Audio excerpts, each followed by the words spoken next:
আসসালামু আলাইকুম রহমতুল্লাহ। সুপ্রিয় পঞ্চম শ্রেণীর শিক্ষার্থীবৃন্দ, আজকে তোমাদের হচ্ছে প্রাথমিক বিজ্ঞান বই অধ্যায় 1 জীবের আবাসস্থল পৃষ্ঠা 10 এর উত্তর সম্পর্কে আলোচনা করব। প্রিয় শিক্ষার্থী, তুমি যদি নিয়মিত ভিডিও দেখো তাহলে তোমাদের আর কোনো গাইড বই কিনতে হবে না ইনশাল্লাহ।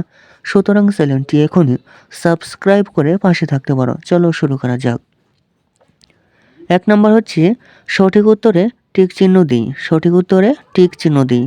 ক নম্বর প্রশ্ন হচ্ছে জলজ উদ্ভিদের অনন্য বৈশিষ্ট্য কোনটি? জলজ উদ্ভিদের অনন্য বৈশিষ্ট্য কোনটি? উত্তর হচ্ছে বায়ু কুঠুরি। উত্তর হচ্ছে 1-এর খ নম্বর হবে বায়ু কুঠুরি। খ নম্বর প্রশ্ন হচ্ছে মাংসাশী প্রাণীর প্রধান বৈশিষ্ট্য কোনটি? উত্তর হবে তীক্ষ্ণ দাঁত।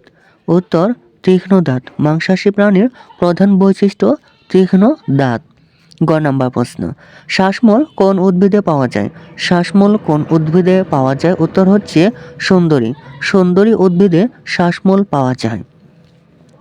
প্রিয় শিক্ষার্থী, আজকে পর্ব তোমাদের এই পর্যন্তই। পরবর্তী পর্বে আমরা 2-এর শূন্যস্থানের উত্তর সম্পর্কে আলোচনা করব। প্রিয় শিক্ষার্থী, পরবর্তী পর্বের জন্য চ্যানেলটির প্লেলিস্ট দেখতে পারো। প্লেলিস্টে তোমাদের সকল উত্তর দেওয়া রয়েছে। প্রিয় শিক্ষার্থী, নিয়মিত ভিডিও দেখলে তোমাদের আর কোনো গাইড বই কিনতে হবে না ইনশাল্লাহ। সুতরাং চ্যানেলটি এখনই সাবস্ক্রাইব করে পাশে থাকতে পারো। ধন্যবাদ।